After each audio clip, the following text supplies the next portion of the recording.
পাতা না বুঝলে তেজপাতা।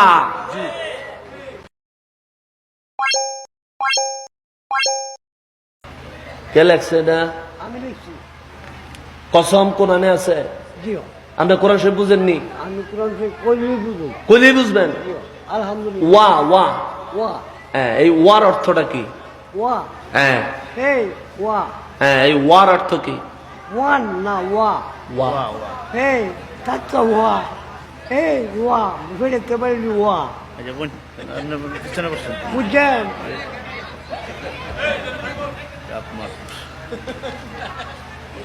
এটা পুরোটা কেমনই লেখছেন? 786টা কি? 786টা কি? এটা বিসমিল্লাহির রহমানির। কেমন হইছে বুঝান আমারে? কেন কেন উত্তর নাই? আস্তে। কেন উত্তর নাই? এটা কিভাবে হইছে আপনি একটু বুঝান আমারে। আরে আমি আরবি জানি না। আমি 786 দিয়া কেমনে বিসমিল্লাহ হইছে এটা আগে আমি পাগল। ভালো জায়গা পাইছেন বল। থাক থাক থাক থাক।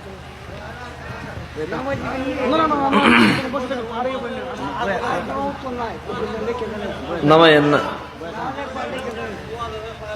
একটা ভালো জিনিস, 786 দিয়ে বিসমিল্লাহ হয় না। এটা হিন্দুদের শ্রীকৃষ্ণের নাম উচ্চারণ হয়। এটা হিন্দুরা, তারা, আমরা ব্যবহার করি বিসমিল্লাহির রহমানির রহিম, তারা ব্যবহার করে 786, যার অর্থ হচ্ছে শ্রীকৃষ্ণের প্রতি তারা প্রশংসা করে আর কি। অতএব মুসলমান কখনো এটা লিখতে পারে না। আর যদি কোরআন শরীফ বুঝেন তাহলে কথা কইেন, আর যদি না বুঝেন তাহলে জুত করে থাকেন। না বুঝা লাফাইলে ঠ্যাং ভাঙবো, কোনো সোয়াব হইত না।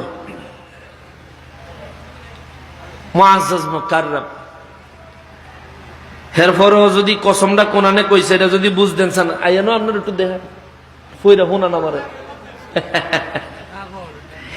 তাফসীরে ইবনে আব্বাস হুজুর আইনছে পড়েনছে। জি জি, আপনি কোন হেলা? এই হাসিটা দিল নইলে হাসিটা দিল। وأقسم بالكتاب المبين لقد قضى ما هو كائن أي بين ويقال قسم أقسم بالحاء والميم والقرآن المبين بالحلال والحرام والأمر والنهي চিৎকার দিয়া কোন সুবহানাল্লাহ।